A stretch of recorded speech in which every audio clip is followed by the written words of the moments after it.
আসসালামু আলাইকুম প্রিয় শিক্ষার্থীরা, আশা করি তোমরা ভালো আছো। আমি আলহামদুলিল্লাহ ভালো আছি। তোমরা পরিসংখ্যান দ্বিতীয় পত্রের দ্বিতীয় বর্ষে যারা আছো, দ্বিতীয় পত্রে আমরা ইতিপূর্বে অনেকগুলো ক্লাস নিয়েছি আমি। তো আজকে সূচক সংখ্যা, এটার মধ্যে ম্যাথমেটিক্যাল টার্ম কম, থিওরিটিক্যাল টার্ম বেশি। তোমরা এই লেকচারের সাথে সাথে বইটা পড়লে অতি তাড়াতাড়ি বুঝতে পারবে। তা আমি আজকে সূচক সংখ্যার প্রথম ক্লাস নিচ্ছি। তো সূচক সংখ্যা কাকে বলে? ইংরেজিতে বলে ইন্ডেক্স নাম্বার। সূচক সংখ্যায় ইংরেজিতে বলে ইন্ডেক্স নাম্বার। অর্থাৎ সময়ের পরিবর্তনের সাথে সাথে মানুষের জীবনযাত্রার মান কি পরিবর্তন হচ্ছে। সময় পরিবর্তনের সাথে সাথে মানুষের জীবনযাত্রার মান, অর্থাৎ দ্রব্যের মূল্য, পরিমাণ, মূল্যমান ইত্যাদি কি হইতেছে? পরিবর্তনশীল হইতেছে। তাই আমরা দুইটি ভিন্ন সময়ের মধ্যে দ্রব্যের মূল্য, মূল্যমান, পরিমাণ ইত্যাদির যে আপেক্ষিক পরিবর্তন, তার পরিমাপ করার যে সকল পরিসংখ্যানিক পদ্ধতি, সেই সকল পদ্ধতিকে কি বলে? সূচক সংখ্যা।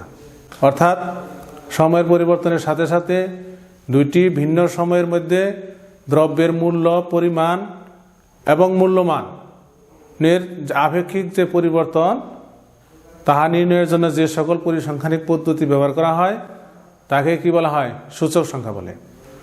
সূচক সংখ্যার কিছু বৈশিষ্ট্য আছে। সূচক সংখ্যা এক ধরনের গড়।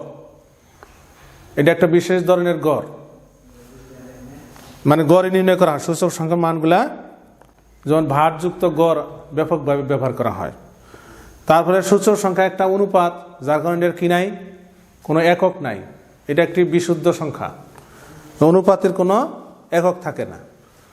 তারপরে সূচক সংখ্যা যেহেতু শতকরা প্রকাশ করতে হয়, তুলনা করতে হয়, এই জন্য সবগুলা মানকে কি বলা হয়? শতকরা প্রকাশ করতে হয়, যাতে অন্যান্য মানুষের সাথে, অন্যান্য এলাকার মানুষের সাথে তুলনা করা যায়। তারপরে ব্যবহার, সূচক সংখ্যার যে সমস্ত জায়গায় কি একক ভিন্ন থাকে, সেই সকল ক্ষেত্রেও কি সূচক সংখ্যা দিয়ে মান বের করা যায়। তো সূচক সংখ্যার প্রয়োজনীয়তা, এটা বর্তমান প্রেক্ষাপটে খুবই একটি গুরুত্বপূর্ণ অধ্যায়। যেমন মানুষের জীবনযাত্রার মান, অর্থনীতি, শিল্প, ব্যবসা বাণিজ্য, জীবনের বিভিন্ন ক্ষেত্রে বিভিন্ন কিছু পরিবর্তনশীল হচ্ছে। তাহলে এই সকল পরিবর্তনকে পরিমাপ করার জন্য সূচক সংখ্যার কি করা হয়? ব্যাপকভাবে ব্যবহার করা হয়। যেমন কোনো দেশের সম্প্রদায়ের চলতি অর্থনৈতিক অবস্থা, কোনো দেশের বা অঞ্চলের মানুষের অর্থনৈতিক অবস্থা পরিমাপ করতে সূচক সংখ্যা ব্যবহার করা হয়। তারপরে ব্যবসা বাণিজ্য ক্ষেত্রে সূচক সংখ্যা ব্যবহার করা হয়। জীবনযাত্রার মান নির্ণয়ে, যেমন কোনো অঞ্চলে যদি দ্রব্যের মূল্য বেড়ে যায়, কত % বেড়ে যায়, সূচক সংখ্যার সাহায্যে সেটা বের করা যায়, নির্ণয় করা যায়। যেমন কর্মচারীদের, সরকারি কর্মচারীদের মহার্ঘ ভাতা নির্ণয়ের ক্ষেত্রে সূচক সংখ্যা ব্যবহার করা হয়। তারপরে তাছাড়া মানুষের জন্ম, মৃত্যু, স্থান ভেদে বিভিন্ন পরিবর্তন ইত্যাদি কি সূচক সংখ্যার সাহায্যে বের করা যায়। এবং দেশের আর্থিক অবস্থা, অর্থনৈতিক অবস্থা কেমন চলছে, বিভিন্ন পরিসংখ্যানবিদ এবং অর্থনীতিবিদ যারা আছেন, তারা দেশের প্রবৃদ্ধিগত, দ্রব্যের মূল্য, মুদ্রাস্ফীতি কত, এগুলা বের করার জন্য সূচক সংখ্যার বিভিন্ন সূত্র ব্যবহার করেন। এই জন্য সূচক সংখ্যাকে অর্থনীতির ব্যারোমিটার বলা হয়। যাই হোক, সূচক সংখ্যা নির্ণয়ের ক্ষেত্রে আমাদের দুইটি জিনিস খেয়াল রাখতে হবে। একটা হলো ভিত্তি বছর,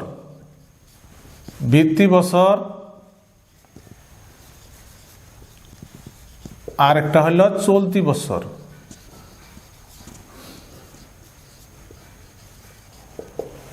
আচ্ছা, ভিত্তি বছর যেহেতু দুইটি ভিন্ন সময়ের, যেমন আমি কয়েকটা সাল লিখতেছি এখানে, 2016 সাল, 2017, 2018, যেহেতু দুইটি ভিন্ন সময়ের প্রেক্ষিতে জীবনযাত্রার মান বের করতে হয়, তাহলে এখানে একটা বছরকে ভিত্তি বছর ধরতে হবে, আর একটা বছর কি চলতি বছর ধরতে হবে। তা ভিত্তি বছরের ক্ষেত্রে যেমন যে বছরের সাপেক্ষে আমি সূচক সংখ্যা নির্ণয় করব, সেটা হলো আমার ভিত্তি বছর। আর যে বছরে নির্ণয় করব, মানে যে সালের সূচক সংখ্যা নির্ণয় করব, সেটা হলো আমার কি চলতি বছর। যেমন এখানে আমি 2015 সালকে যদি আমি ভিত্তি ধরি, তাহলে 2015 সালের সাপেক্ষে যদি 16 সালের সূচক সংখ্যা নির্ণয় করি, মূল্য সূচক সংখ্যা নির্ণয় করি, তাহলে এই 2015 সাল হইল আমার ভিত্তি বছর। আর যে সালে নির্ণয় করতেছি, 16 সালে নির্ণয় করতেছি, 16 সালটা হলো আমার কি চলতি বছর। অর্থাৎ যে সময়ের সাথে তুলনা করে সূচক সংখ্যা নির্ণয় করবো সেটা হলো ভিত্তি বছর, আর যার সূচক সংখ্যা নির্ণয় করব সেইটা হলো চলতি বছর। ভিত্তি বছর আবার দুই প্রকার আছে, একটা স্থির ভিত্তি আর একটা হলো চলতি ভিত্তি। স্থির ভিত্তি কিভাবে? যেমন 15 সালের সাপেক্ষে 16 বের করলাম, 15 সালের সাপেক্ষে 17 সাল বের করলাম, 15 সালের সাপেক্ষে 18 সাল বের করলাম। তাহলে ভিত্তি বছর কিন্তু একটাই আছে। তাহলে একটা ভিত্তি বছরের সাপেক্ষে 16, 17, 18, 19 মানে যেটা যেটা আমার দরকার সেটা আমি বের করলাম। এটা হলে তাহলে 15 সাল হলে আমার কি স্থির ভিত্তি। আরেকটা হলো শৃঙ্খল ভিত্তি। যেমন 15 সালের সাপেক্ষে যদি আমি 16 সাল বের করি, আবার 16 সালের সাপেক্ষে যদি 17 সাল বের করি, তাহলে 17 সালের সাপেক্ষে যদি আবার 18 সাল বের করি, তাহলে এই যে পর্যায়ক্রমে একটার পর একটা যে আসতেছে, এটা নামে কি শৃঙ্খল ভিত্তি। তাহলে ভিত্তি বছর এবং চলতি বছর আমরা বুঝতে পারলাম। ভিত্তি বছরকে 0 দ্বারা প্রকাশ করা হয়, আর চলতি বছরকে n দ্বারা প্রকাশ করা হয়। তো ভিত্তি বছর 0, যেমন একটা পি লেখছি, এখানে মূল্য, পি দ্বারা প্রাইস বোঝানো হয়েছে। তাহলে ভিত্তি বছরের মূল্য আর চলতি বছরের মূল্য, একটা পণ্যের মূল্য দেখানো হয়েছে এইখানে। তারপরে বিভিন্ন রকমের সূচক সংখ্যা আমাদের আছে, তবে তথ্যের প্রকৃতি অনুসারে সূচক সংখ্যাকে প্রধানত 3টি ভাগে ভাগ করা যায় তথ্যের প্রকৃতি অনুসারে। যেমন 1 নম্বর হইল কি মূল্য সূচক সংখ্যা, মূল্য সূচক সংখ্যা। 2 নম্বরে হইল পরিমাণ সূচক সংখ্যা, আর 3 নম্বর হইল মূল্যমান সূচক সংখ্যা। তাহলে মূল্য সূচক সংখ্যা কোনটা? মূল্য মানে প্রাইস, মানে চলতি বছরের মোট মূল্যকে, কতগুলো পণ্যের চলতি বছরের মোট মূল্যকে ভিত্তি বছরের মোট মূল্য দ্বারা ভাগ করে শতকরা প্রকাশ করলে যে মান পাওয়া যায়, তাহলে সেটাকে মূল্য সূচক সংখ্যা বলে। যেমন এখানে আই বা পি I0n, ইন্ডেক্স I0n লেখা যায়।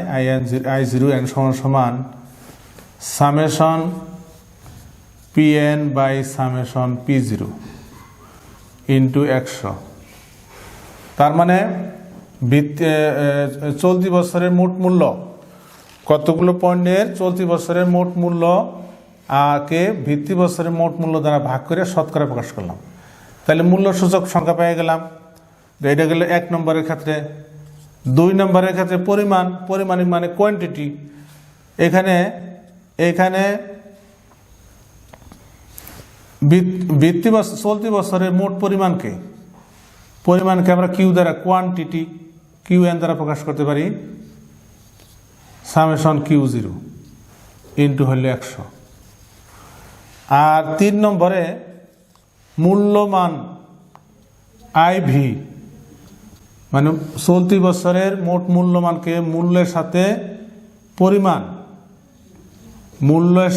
পরিমাণ গুণ করতে হবে, এবং ভিত্তি বছরের মূল্যের সাথে পরিমাণ গুণ করতে হবে, গুণ করে যোগ করে শতকরা প্রকাশ করলে। অর্থাৎ এটা হলো মূল্যমান, মূল্যের সাথে পরিমাণ। যেমন প্রত্যেক পণ্যের কি মূল্য কিন্তু সমান নয়, প্রত্যেক পণ্যেরই মূল্য সমান নয়। যেমন 1 কেজি ডাইলের দাম যত, 1 কেজি পেঁয়াজের দাম তত নয়। বা 1 কেজি চাউলের দাম তত নয়। এই জন্য প্রত্যেক পণ্যের মূল্যের সাথে তার পরিমাণ দিয়ে গুণ করতে হবে। গুণ করে সবগুলো যোগ করে এটা হলো এন দ্বারা কি হয়েছে, চলতি বছরের সকল মূল্যমানকে ভিত্তি বছরের মোট মূল্যমান দ্বারা ভাগ করে শতকরা প্রকাশ করলে এই মূল্যমান পাওয়া যায়। তাহলে আমরা সূচক সংখ্যার প্রথম 3টি সূচক সংখ্যা প্রকৃতি অনুসারে আমরা পেলাম এবং এটার সংজ্ঞা। তাহলে তোমরা নিশ্চয়ই বুঝতে পারছো। আবার আমি বলি যে এই যে ভিত্তি বছর 0 0 মানে কি, এটা হলো ভিত্তিটা নিচে থাকবে। 0 যদি 0 আগে থাকে, n পিছনে থাকে, তাহলে 0টা নিচে থাকবে আর n যাবে উপরে। আর যদি এটা উল্টা থাকে n u, তাহলে n যাব নিচে, u যাব উপরে। এরকম অনেক সময় করতে হয়। আমরা সামনে আরো ক্লাস আছে, সামনের ক্লাসে আরো বিস্তারিত আলোচনা করব। তাহলে এখানে সামেশন পি দ্বারা বুঝাইছে যে চলতি বছরের অনেকগুলা পণ্যের মূল্য থাকবে, সেই মূল্যগুলো যোগ করে, এবং ভিত্তি বছরের অনেকগুলো পণ্যের মূল্য থাকবে, সেগুলো যোগ করে ভাগ করব, ছক বানাবো। ছকে আমরা ভাগ করে মান পাওয়া যাবো, সেটা মান দিয়ে ভাগ করে শতকরা প্রকাশ করলেই মূল্য সূচক সংখ্যা পাওয়া যাবো। অনুরূপভাবে পরিমাণ মানে পরিমাণের ইংরেজি হলো কোয়ান্টিটি। কোয়ান্টিটিকে এই জন্য কিউ দ্বারা প্রকাশ করা হয়েছে। আর আইভি মানে মূল্যমান, ভ্যালু, ইংরেজি যাকে বলে ভ্যালু, এই জন্য ভি দ্বারা প্রকাশ করা হয়েছে। তাহলে চলতি বছরের মোট মূল্যমানকে ভিত্তি বছরের মোট মূল্যমান দ্বারা ভাগ করে শতকরা প্রকাশ করলে মূল্যমান সূচক সংখ্যা পাওয়া যাবে। তাহলে শিক্ষার্থীরা, আজকে আমরা পরিসংখ্যানের একটি গুরুত্বপূর্ণ অধ্যায় সূচক সংখ্যার প্রাথমিক আলোচনা করলাম। সামনে আমরা ম্যাথমেটিক্যাল টার্ম এবং আরও কিছু টার্ম নিয়ে আলোচনা করব। আশা করি তোমরা ভালো আছো, তোমরা ভালো থাকো।